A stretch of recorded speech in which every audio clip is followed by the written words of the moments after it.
ഇത്രയും വലിയ കാര്യങ്ങൾ ചെയ്തെന്ന് കാണിച്ചിട്ട് ഫസ്റ്റ് ഹാഫ് മുഴുവനും ഒരു ബന്ധമില്ലാതെ എന്തൊക്കെയോ കാണിച്ചിട്ട് ഇവിടേക്ക് സെക്കൻഡ് ഹാഫിൽ ഈ പൊളിറ്റിക്കലി ഇത് ശരിയാക്കാൻ വേണ്ടി ഇദ്ദേഹം വരുന്നു എന്ന് പറയുമ്പോൾ അതൊന്നുമില്ല. പിന്നെ ഇതിനകത്ത് ഒരു സസ്പെൻസും ഇല്ല.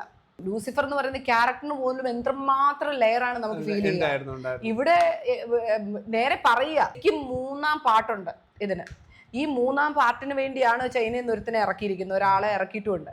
അപ്പോൾ അയാളെയൊക്കെ കാണുമ്പോൾ നമുക്ക് ഒരു സസ്പെൻസും ഇല്ല ആക്ച്വലി. പക്ഷെ അയാൾ പറയുന്നുണ്ട് ഇനി എമ്പുരാൻ ആരാണെന്ന്, എബ്രാം ഖുറേഷി ആരാണെന്ന് അറിയണം എന്നൊക്കെ. നമുക്കറിയണമെന്ന് വലിയ താല്പര്യം. എമ്പുരാൻ കണ്ടിട്ട് നമ്മൾ ഒരിക്കലും എബ്രാം ഖുറേഷിക്ക് വേണ്ടി കാത്തിരിക്കില്ല. ബിക്കോസ് എബ്രാം ഖുറേഷിയെ ഓൾ ടുഗദർ കാണിച്ചു കഴിഞ്ഞു. ഇനി പഞ്ച്ലെസ് സിനിമ എന്നൊക്കെ പറഞ്ഞു കഴിഞ്ഞാൽ ഇതാണ്. അതായത് നമ്മളിപ്പോൾ ഒരു സൂപ്പർ സ്റ്റാർ മൂവി എന്ന് പറഞ്ഞിട്ട് ആഗ്രഹിച്ച് കാണാൻ പോകുമ്പോൾ നമ്മൾ 1-2-3 ഡയലോഗ് നമ്മുടെ കയ്യിലുണ്ടാവും തിരിച്ചിറങ്ങുമ്പോൾ.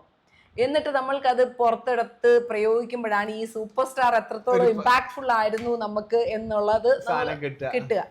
ഇതിനകത്ത് ഒന്നുമില്ല, തിരിച്ചു കൊണ്ടുവരാൻ ഒന്നുമില്ല.